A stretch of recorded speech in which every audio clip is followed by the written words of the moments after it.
beach, and as you can see, there are literally hundredweights of mussels. Perfect starting point for a forager. Even bring your children down. The reason I say that is we actually all know what a mussel looks like. We've probably seen them in the shops. It's going to cost you about £4 a kilo, and which we can fill up here, a kilo in 5 minutes. The tools we need really need a knife. It doesn't have to be a pen knife, it could be a kitchen knife. And what I've got here is this leek sack, and we use that later on in the process. And then with the pen knife, we need to remove the barnacles just by scraping like this. So why are we doing that? What's the point of taking off the barnacles? Okay, when we come to cook them in the shell, what happens is the barnacles cook and fall off, and they end up in the sauce, which is an integral part of the dish. So if we don't do that, it's just a really unpleasant dish. So once we've got the barnacles off, there's this thing called the beard, which attaches the mussel to the rock, and we just need to pull that out, and then into the sack, and off we go.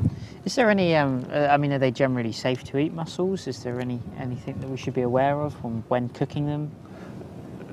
What we need to do is make sure they're closed when we cook them, and open when we've cooked them. So if they're not closed, don't cook them.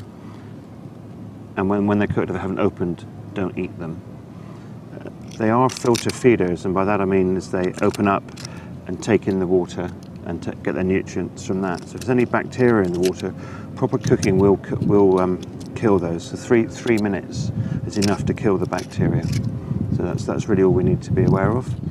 Is there any restrictions? I mean, do we, are we limited in picking them in a local area like this? No, we actually have a right under the rights of fisheries, which is laid down in the Magna Carta, that we can actually pick shellfish and crustacean for our own consumption.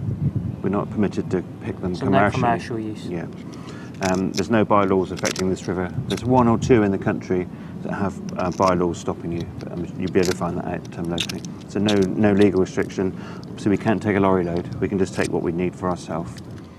Is there any other sort of wildlife in with the mussels? Do you find clams around here?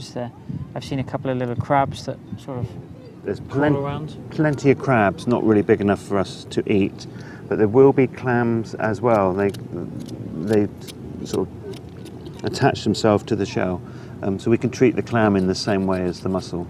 The clam itself actually likes to live in the sand, so it lives 2 or 3 inches down in the sand, along with the cockles. So these are on the surface.